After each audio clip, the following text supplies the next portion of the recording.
नमस्कार दोस्तों, आपका फिर से एक बार स्वागत है आपका अपने चैनल बाबा मोटिवेशन पर। दोस्तों, आज हम एक कहानी के माध्यम से सीखेंगे कि कर्मों का फल जरूर भोगना पड़ता है। तो चलिए कहानी शुरू करते हैं। किसी गांव में एक ईमानदार किसान रहता था। वह मेहनती और दयालु था। उसका नियम था कि वह कभी किसी का बुरा नहीं सोचता और जरूरतमंदों की मदद करता।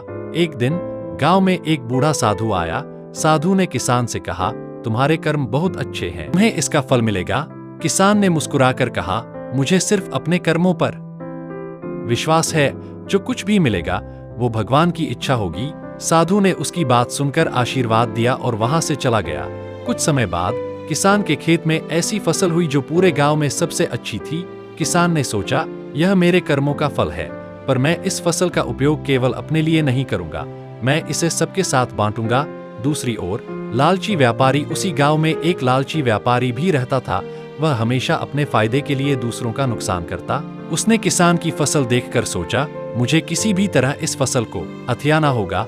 व्यापारी ने झूठी बातें फैलानी शुरू की कि किसान ने अपनी फसल में कुछ बुरा किया है।